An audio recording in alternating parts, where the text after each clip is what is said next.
এমন মজাদার একটা খিচুড়ি সন্ধান পাইছি যেটা ফারাবি 50 বার খাইছে। আর এখানে একটা পাতিলা আনতে দেরি, কিন্তু শেষ হইতে দেরি হয় না। আর এই খিচুড়ি ট্রাই করার জন্য আমাদের প্রায় 40 কিলোমিটার পথ পাড়ি দিতে হবে।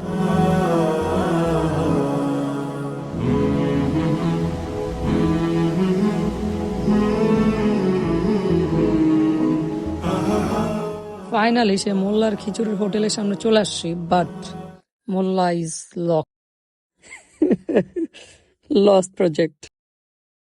কিন্তু পাশেই আরেকটা মোল্লা দেখলাম, যেটা আরেকটু বড় মোল্লা। মনে হয় এই শাখাটাকে নতুন করে করছে। আমরা ভিতরে গেলাম এবং ফারাবি জিজ্ঞেস করতেছে যে এইটাই কি সেই মোল্লার খিচুড়ি কিনা। তো উনি বলতেছে আপনি ট্রাই করেন, তাইলেই তো আপনি বুঝতে পারবেন।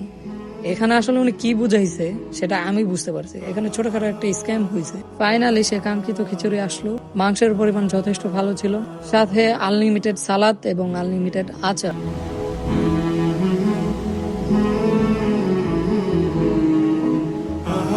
টেস্ট ভালো, আলহামদুলিল্লাহ।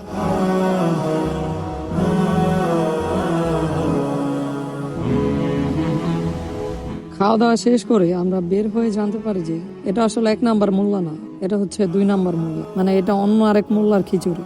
যাই হোক, ব্লগের টেস্ট ভালোই ছিল। খিচুড়ির টেস্ট কেমন হয়েছে একটু জানাবেন প্লিজ।